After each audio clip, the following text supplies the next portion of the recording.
Buenos días, mis hermanos. Le habla su hermano, su amigo Leoncio Montes de Oca. Este es su espacio Tiempo de Reforma. Se han bendecido grandemente. Es un honor, es un privilegio, un gozo, primeramente, poder volver a estar con ustedes después de un leve espacio de tiempo. Y es porque realmente este tema de cristología, señores, es tremendamente apasionante, es tremendamente, wow, comenzar hoy vamos a comenzar la parte del Getsemaní. O sea, pensaba llevarla del Getsemaní al Calvario, pero realmente, hermano, en 35 minutos, 40 minutos, que es lo máximo que permite un video para poder subir directamente a Facebook, es muy corto realmente para tocar todas estas cosas, tocar todos estos puntos. Entonces vamos a tratar hoy, vamos a hacer un pequeño resumen de la entrega anterior y vamos a tocar los aspectos fundamentales del Getsemaní hasta la detención de nuestro Señor Jesucristo, para una posterior entrega dejarlo más largo, que es todos los padecimientos que recibió cuando es llevado ante el concilio, ante el Sanedrín, luego ante Pilato, ante el pretorio, luego es llevado a Herodes, luego nuevamente a Pilato. Todos los maltratos que sufrió, todo lo que la flagelación que sufrió en el fuerte Antonia, por nosotros, primeramente por obediencia al Padre y por amor a nosotros, por misericordia, por gracia. Preparando estos temas, señores, uno se quebranta, uno dice, wow, Señor, de verdad que tu amor es maravilloso, tu amor no tiene límites. Muchas personas, y vamos a tocar un poquito sobre esto, hermano, porque es necesario tocar esa parte humana de Jesús, que esto más bien, señores, lo que hace es que tengamos más amor, más integridad, más respeto por la integridad y por el amor, por la entrega y la devoción de nuestro Señor Jesucristo a esa obra vicaria. En la entrega anterior hablamos por qué el Señor inicia su ministerio a los 30 años. Vimos que, como todo, una de las partes de los oficios de nuestro Señor fue como sacerdote.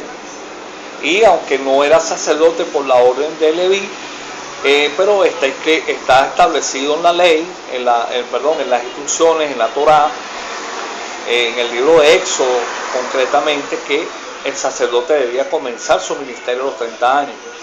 También es la edad en que se considera mayor de edad un hebreo.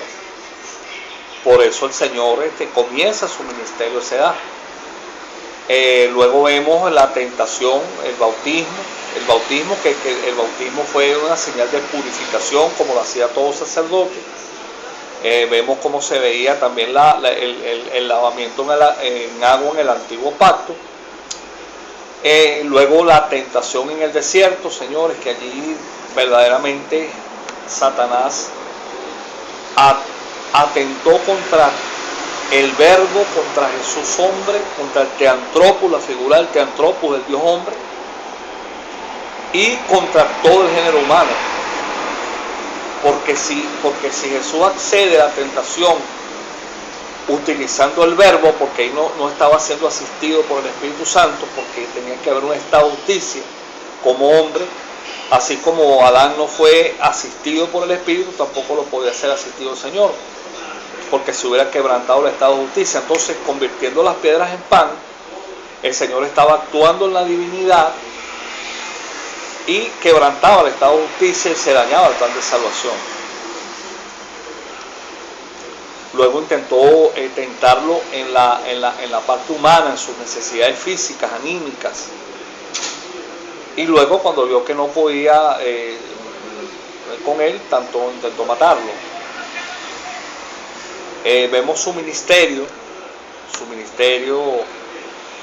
como rabí, o sea, el término rabí es maestro de Galilea, como no era reconocido por todo, pero sí por algún, incluso muchos rabinos lo consideraban, lo llamaban rabí, porque reconocía. Lo que pasa es que hay una lectura, creo que es en Juan, cuando dice, bueno, ¿de dónde este hombre sin estudio? No, lo que se está refiriendo allí es que eran conocidas, como ya lo hemos dicho culturalmente, las casas rabínicas de Gilel, de los fariseos, de Chamay, identificados con los saduceos en gran sentido, y también una figura de estudios, de cultura identificada con los esenios, que eran estas personas que se apartaban, que buscaban una especie de santidad, que predicaban, buscaban las orillas de los mares. El Señor se identificó con cada una de estas escuelas. Pero ¿qué pasa? Que el Señor no podía, de hecho, estudiar o vamos a decir así, graduarse con ninguna de ellas, porque identificándose con una escuela se identificaba con las cosas buenas y las cosas malas que tenía. Y obviamente cada escuela, porque el Señor viene a darle la correcta interpretación a la Escritura. El Señor tomó enseñanzas de cada una, pero basadas en la correcta interpretación de la palabra. Entonces, como ya sabemos, hemos visto culturalmente cómo la Torá le fueron añadidas, para tratar de blindarla, pues le fueron añadidas alajá, le fueron añadidos misbor, fueron añadidos incluso el mismo Talmud. Entonces hay cosas que el Señor tomó y cosas que no. Entonces no podía identificarse con ninguna casa. Esto lo voy a dar a manera de información.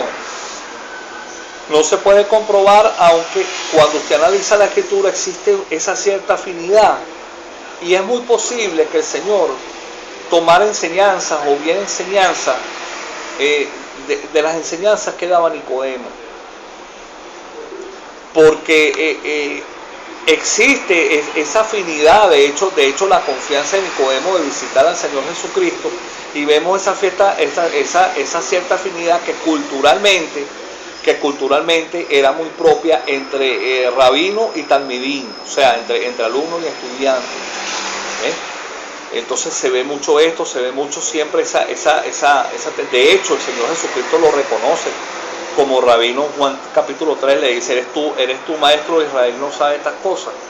Entonces, obviamente, pero no se puede, como lo digo, solamente se da a manera de información, no se puede comprobar, pero siempre hubo esa afinidad especial que hubo entre Nicodemo y el Señor Jesucristo. Es muy propia de esa relación que se forma entre maestro y alumno. Aunque lo decimos claramente, no se pudo, de hecho no debió, ni lo iba a hacer, de graduarse o de obtener el reconocimiento como rabán de parte de estas personas por todos los errores que tenían. De hecho, vamos a estar claros, esa era la razón por la que quería matar al Señor, porque siempre se levantaban falsos cristos, ¿verdad? Pero a ellos lo que les molestaba era que, porque un rabino era una persona altamente preciada y altamente respetada en Jerusalén.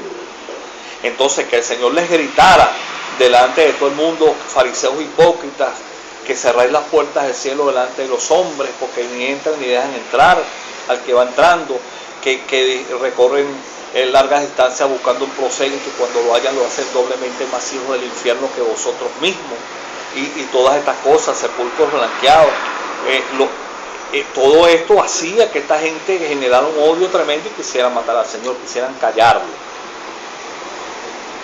De hecho, el juicio, eso lo vamos a ver más adelante, el juicio que recibe el Señor ante el Sanedrín, ante el concilio, fue totalmente írrito, desde todo punto de vista, cultural, histórico, religioso, desde todo punto de vista. Eso fue prácticamente una sentencia anticipada. Y muchas personas se preguntan, bueno, pero ¿por qué el Getsemaní? O sea, ¿por qué el Getsemaní se iba a pasar todo lo que iba a suceder, todos los padecimientos que iba a tener en la cruz del Calvario? toda la flagelación que iba a recibir, que se iba a cumplir en él, Isaías 53. Y es que precisamente, y esto es lo maravilloso de nuestro Señor, que en el Getsemaní, que el término Getsemaní es la palabra aramea Gatsemen, que viene de allí, que significa prensa de aceite. El Señor allí fue desmenuzado, fue trillado, hermano. Recuerden que la parte humana de todo hombre tiene implícito en sí un instinto de preservación, un instinto de supervivencia. El Señor actuó como un hombre normal en la tierra, hermano. Que ese es el problema. En estos días estaba, y es triste decirlo, pero hay que decirlo, hermano, estamos en tiempo de reforma. Estaba viendo unas investigaciones sobre la decadencia, ¿no? Que eso vamos a hablar más adelante, cómo empezó a decaer las iglesias en Colosa, en Tesalónica, cómo la persecución, la guerra, el tener que huir de las iglesias, comenzar a predicar en catacumbas, y cómo fue creciendo, inclusive sacerdotes gnósticos. El gnosticismo tomó una fuerza tremenda, hermano, y el gnosticismo, a lo cual Pablo, el apóstol Juan, el mismo apóstol Pedro hacen lucha tremenda. El apóstol Pablo los exhorta en Colosenses. Fue tomando una gran fuerza tremenda, y ellos manifestaban que Jesús no había sufrido en la cruz, porque ese Jesús era un cuerpo, pero era un cuerpo angélico, o sea, era un cuerpo que en apariencia era humano, pero no era humano. O sea, es una aberración totalmente tremenda, porque nada más que si eso fuera sido así, se hubiera totalmente quebrantado el estado de justicia, porque una de las funciones primordiales de nuestro Señor era la del postrer Adán. Entonces el postrer es el que cierra el ciclo, que después de él ya no viene más nadie. Entonces todo lo que el primer Adán, en la condición que estaba el primer Adán, tenía que estar el postrer para restaurar la justicia. O sea, para volver, cuando se habla de justicia es volver al estado original las cosas. Hermano, y esto es tremendo, porque sin querer queriendo, ese es el Jesús que se predica en muchas congregaciones. Un Jesús gnóstico, un Jesús que, no, hermano, usted sabe que Jesús nada más fue tentado en el desierto, y bueno, en la cruz, no, señores, eso no es lo que enseña la Escritura. La Escritura dice que nuestro Señor fue tentado en todo.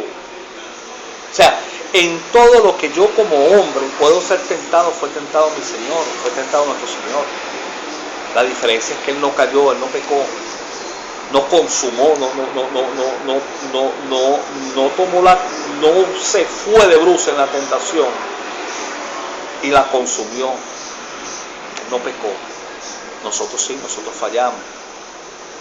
Pero yo quiero que ustedes tengan, que ustedes hermanos tengan, por un momento piensen esto. Si nosotros, vamos a estar claros, hermanos, nosotros que somos unos cristianos guachihuaches, se puede decir, hermano, vamos a estar claros, que caminamos, que arrastramos nuestra carne cada día con nuestros defectos, nuestras debilidades, y el enemigo batalla tanto, y nos ataca tanto, y nos tienta tanto. ¿Cómo no haría con nuestro Señor, sabiendo que el Hijo de Dios estaba aquí en la tierra? Que hasta que no recibió, si dice el Evangelio, que después apenas salido de la tentación en el desierto, dice, y lo dejó por un tiempo. ¿Ah? Hermano, vamos a estar claros, vamos a hablar porque estamos en tiempo de reforma, es necesario hablar así, es necesario tumbar vaca sagrada para exaltar a nuestro Señor, la grandeza, porque ¿qué mérito tiene o sea, que Jesús enseña muchas veces, ¿no? ¿Sabe? Un Jesús blindado, un Jesús de hierro colado, que no, tú sabes, no, hermano, Él no actuó con ninguna ventaja sobre el hombre. Fue un hombre completo el que fue a la cruz del Calvario, por su decisión, por lo que padeció. Esto vamos a hablar ahora en el Getsemaní. O sea, a lo mejor no nos da tiempo de desarrollarlo completo, hermano, porque esto es algo tremendo. Pero vamos a tratar de hacerlo para en la próxima entrega tratar de adelantar un poco más en lo que es la parte de ya el juicio y los padecimientos de nuestro Señor por nosotros. Entonces se predica un Jesús, no, tú sabes, hermano, que el Señor, no, hermano, si nosotros, yo voy a hablar de mí, gordito, calvito, y recibimos tentaciones, hermano. Imagínense, como dice la Escritura, el más hermoso de los hijos de los hombres, nuestro Señor. Yo estuve analizando, estuve viendo lo que es en la cultura, hermano. Trabajaban con madera, o sea, maderas pesadas, hermano, maderas que, o sea, nuestro Señor tenía, no es ese riquimiqui que ponen en las películas, ahí todo, no.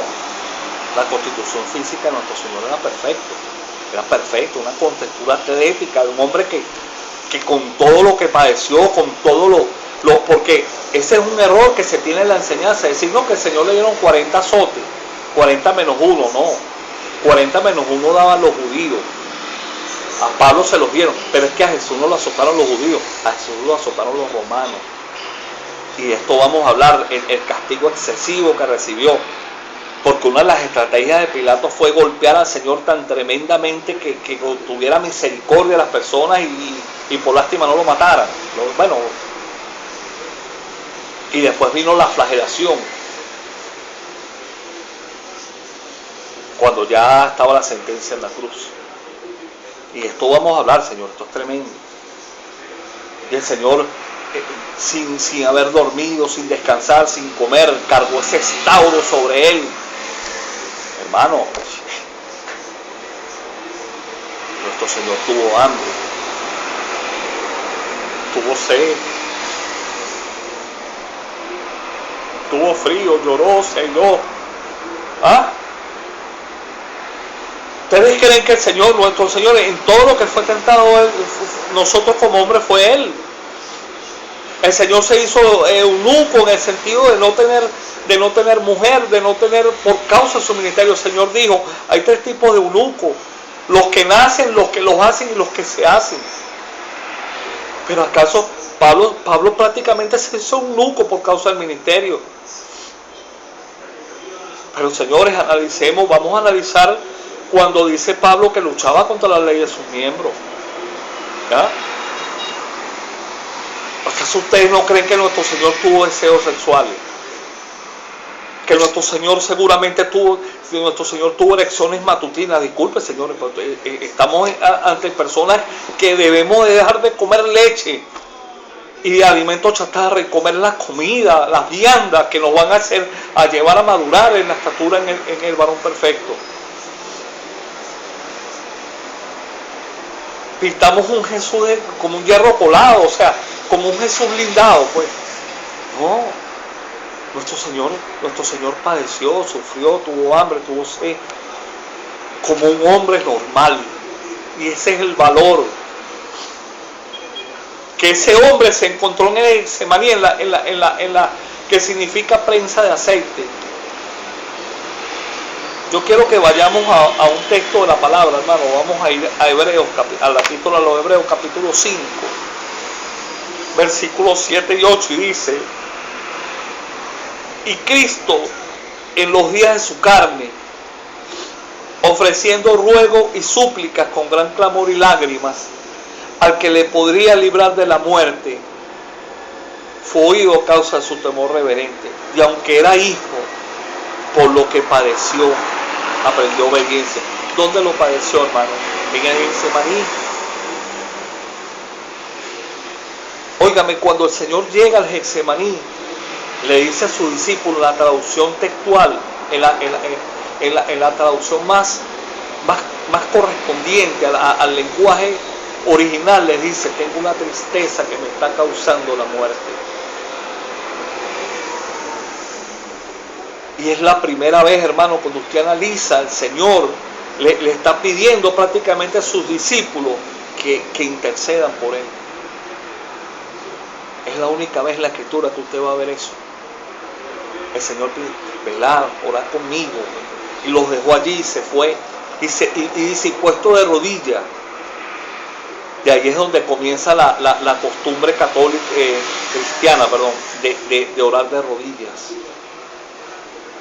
Los judíos generalmente oraban de pie o acostados, se tendían.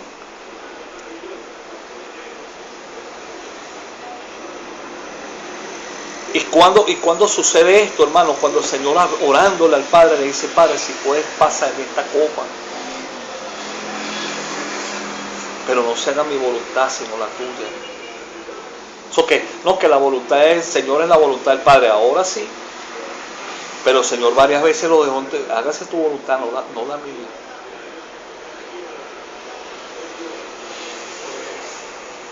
Señores, el hombre, o sea, lo que está diciendo etimológicamente allí es, Señor, si hay otra manera de regenerar al género humano, hazlo.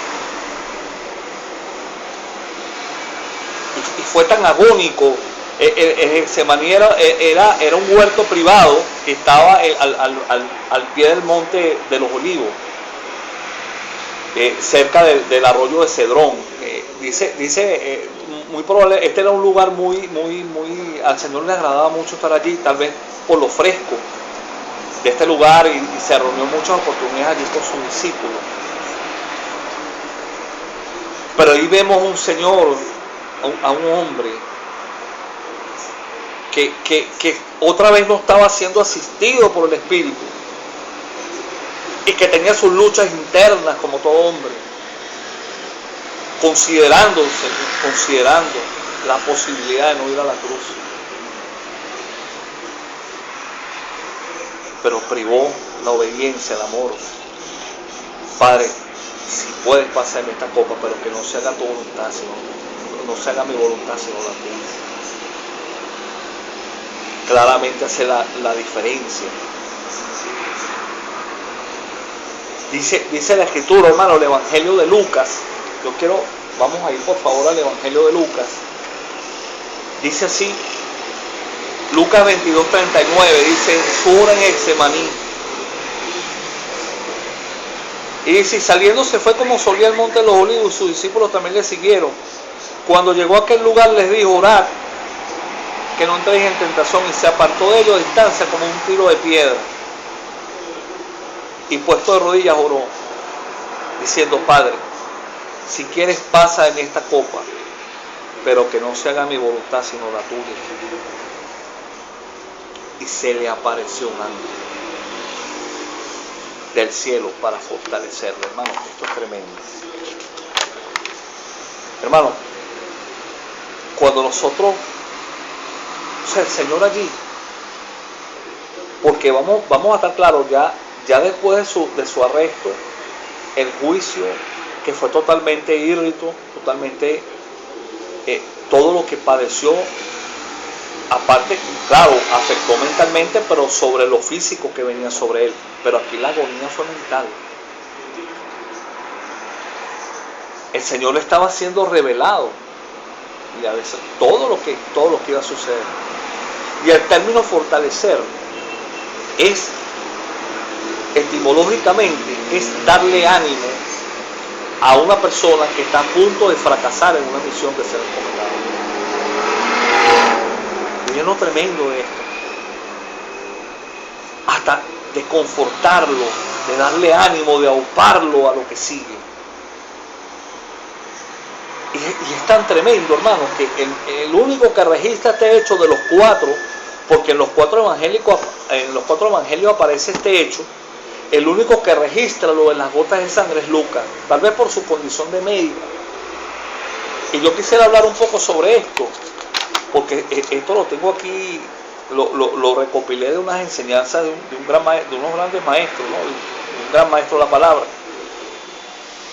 Y dice así, yo quisiera leerlo un momentico, dice,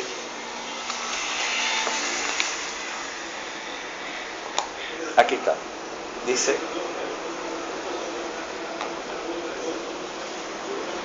Cristo oró en la forma más humillante, como lo hacía todo judío. Primero, claro, se arrodilla, pero luego se postra sobre los pectorales y su rostro a tierra. Y tanto fue el sufrimiento producido por esta agonía que la Biblia describe su sudor como grandes gotas de sangre. Cabe resaltar y tomar en cuenta que el término utilizado de gotas de sangre es del griego estromboiemato, pero esto lo que sucedió es lo que se llama médicamente la hemodriosis o hematroidosis, que es la ruptura de los vasos. Oiga, indica una sangre espesa, coagulada. La historia médica registra algunos casos en los que la intensa agonía mental se ha visto acompañada de transpiración de sangre producida por la ruptura de vasos sanguíneos como consecuencia de la presión sanguínea por la subida de la tensión. Y esta sudoración de sangre es efecto de una reacción por la sangre que se retira del corazón en caso de extremo pavor, al agudizarse el clima de la agonía por él. El conflicto mental, la sangre se viene en tremendo rebote hacia la periferia, haciendo saltar las plaquetas y colándose finalmente a través de la epidermis, para producir así la sudoración de sangre que es conocida como la hemodriosis o hematroidosis. Señor, era tanta esa agonía que Dios envía al ángel para fortalecer a nuestro Señor.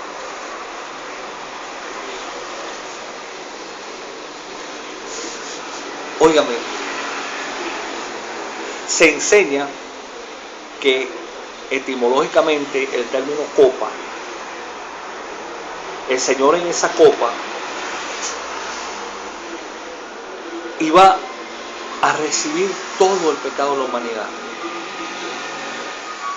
O sea, el Señor iba a volver a un estado de pecado. Es por eso que en la cruz, tanto Dios como el Espíritu Santo salen de él. O sea, Dios quita su vista y el Espíritu Santo lo abandona totalmente. ¿Por qué? Porque esa es la condición de un hombre en estado de pecado, que no ha sido regenerado, que el Espíritu no vive en él. Y el Señor vuelve a esa condición. Y eso lo vamos a explicar más adelante en la siguiente entrega. ¿Por qué la cruz? ¿Por qué el sacrificio en la cruz? ¿Por qué representa lo que representó? ¿Qué es lo que se da ahí? ¿Cómo se da? Que se dio la redención, la remisión, la propiciación, la justificación del género humano, la santificación del género humano.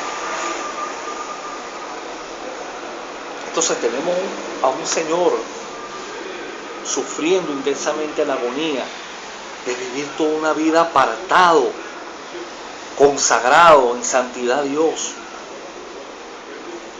que tuvo todas las oportunidades de pecar que hubiera y no falló,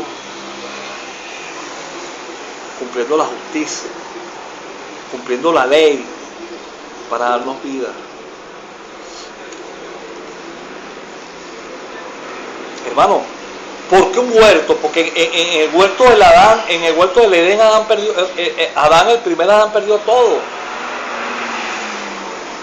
Y aquí en el huerto del Getsemaní, el postrer Adán estaba recibiendo nuevamente toda la tentación. Esto es pura tiniebla. Llegó la hora de las tinieblas. El propio infierno suelto tratando de evitar la cruz.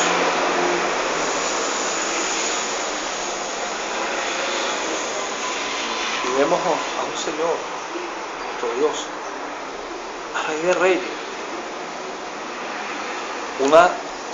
Una vez escuché a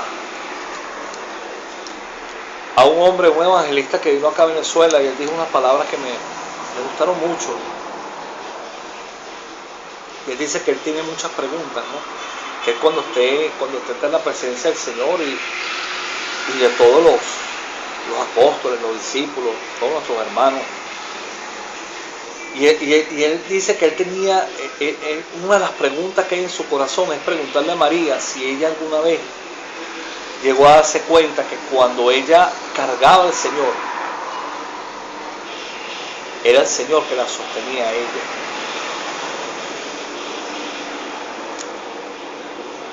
Si ella llegó a darse cuenta que cuando amamantaba a Jesús, era el Señor que le daba vida a ella.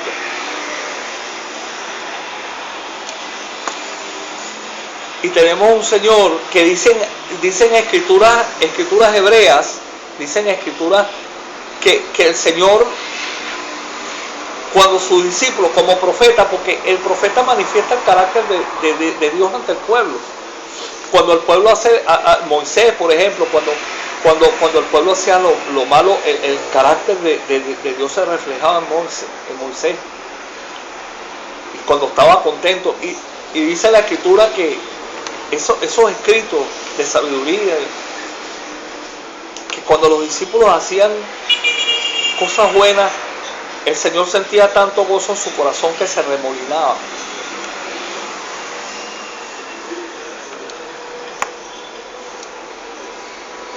En Getsemaní tenemos la lucha de un hombre, del teantropo, del que creó todo con el soplo de su boca. Nos creó, éramos unos muñecos y nos dio vida. Y ahora iba a recibir la flagelación de esos muñecos que él creó. Iba a ser vejado, escupido, humillado.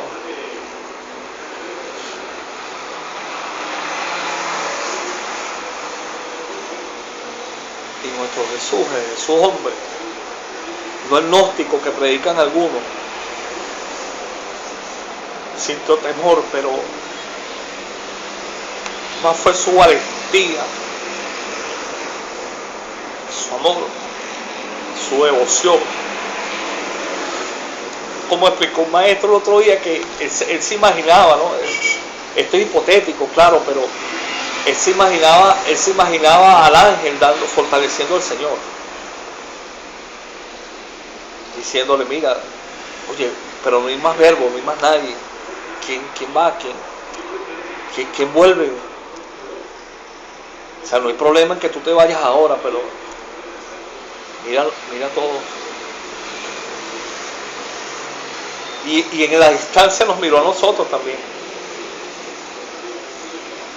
Esto es un tema demasiado extenso para solamente en unos minutos. En la próxima entrega, hermano, vamos a seguir con esto, porque en realidad es maravilloso estudiar la palabra, hermano. Es maravilloso saber que ese hombre, porque vamos a estar claros, hermano, nosotros estamos en el ministerio, en el servicio de Dios, porque sabemos que el Señor está con nosotros. Y bueno, que la pasemos, tengamos problemas o adelante, o vamos adelante, pero sabemos que el Señor está con nosotros. Pero vamos a estar claros cuántos de nosotros vamos adelante sabiendo que el Señor nos dejó, nos abandonó.